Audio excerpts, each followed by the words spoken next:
When I think about what's going on right now with children, with healthcare, with medicine, with our society, I always, and I've referenced this quote quite a bit from Nelson Mandela, that there can be no keener revelation of society's soul than the way in which it treats its children. So I kind of want to start there, and before even going into why you did this, how do you feel about what's going on right now as far as is society's soul somewhat blackened because of the way we're treating children right now?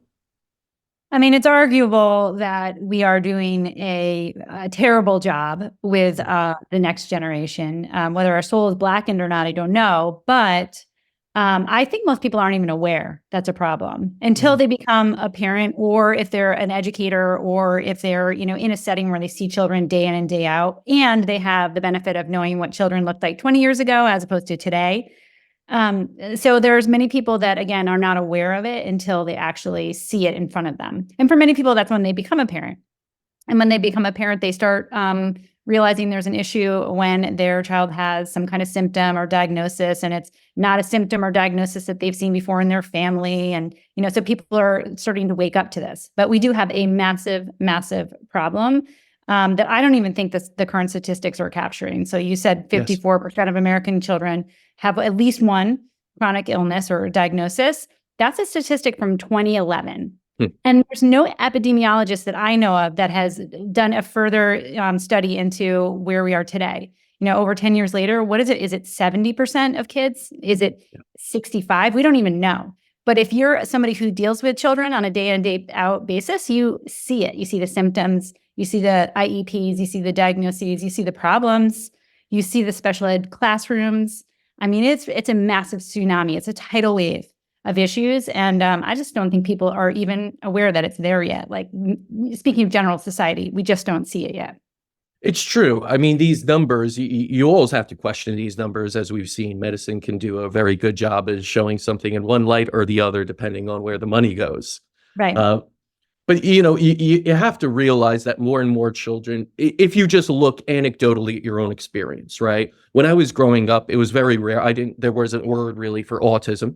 Mhm. ADHD was very uncommon. You had hyperactivity in some children. You had some children in the, different classes, but it was very, very uncommon. Even Right. obesity was, you had some children that are a little bit big boned, you could say, and other things, but it wasn't at the rate it is now. And I think a big question then is, okay, if the numbers aren't alone, but anecdotally we're seeing this, we understand that if you just look around and speak with others, this is trending in the wrong direction. Then comes up the question, well, why? What's Mhm. changed to do this? And I remember being around a table with Robert F. Kennedy Jr. at a dinner I was invited to, and him asking this question of everyone. And Mhm. everyone had just such different answers, and it was all over the place. His hypothesis was a lot more glyphosate based and the microbiome leading to this and that. Do you have an answer for why this is or is it just such a large kind of answer to go into? But I feel like you need those whys to really illustrate the issue at hand and start to solve it. Yeah, I do have an answer. I feel like we can confidently say now why so many kids are experiencing different kinds of health problems or developmental problems. And the answer is that it is the totality of modern living. Mhm. That's the answer. Okay, it's the cumulative and synergistic impact of living in the modern world. Well, that's that for most people that kind of that just rings hollow. Like, what does that even mean? So that's the simple answer. The more complicated, detailed answer is it's all the things that you mentioned. It's the microbiome, the glyphosate, the exposure to antibiotics, it's the Mhm. chemical, it's the artificial light, it's the rhythm and pace of modern living. We have kids that are up till 11 o'clock on devices, and then they get up at 6 a.m. to go to a swim practice, and then they go to school, and it's a crazy intense pace. So, you could go into any number of individual factors. Okay. Like, let's say BPA. You could take bisphenol A, an endocrine disrupting chemical, and you could find lots of medical literature that links it to autism. You could also take antibiotics, another individual factor, and find lots of medical literature that links it to autism. You could go down the list like that.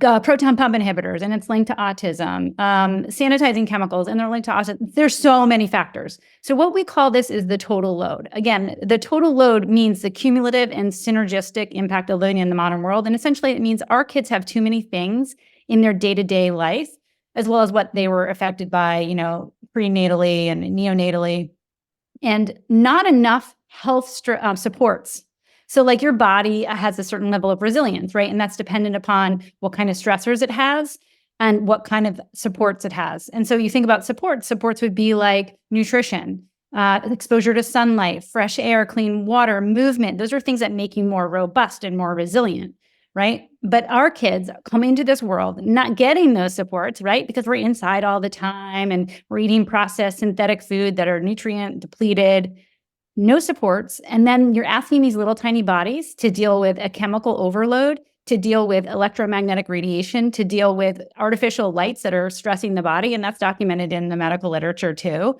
So what are these kids going to do with this total load that's too much and not enough health supports? And the reason why this is so crucial for kids, I mean, this is true for all humans on planet Earth right now. We're all dealing with too many stressors and not enough health supports. But kids get this total load on their itty bitty little bodies when they're going through critical developmental stages.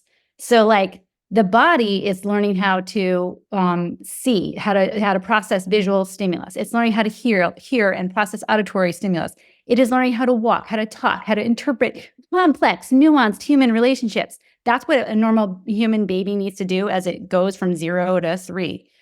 But now you're asking that child to also process all the indoor chemicals, the flame retardants, the heavy metals, all the things that they're assaulted with on a daily basis. And guess what? A human body always prioritizes survival over development.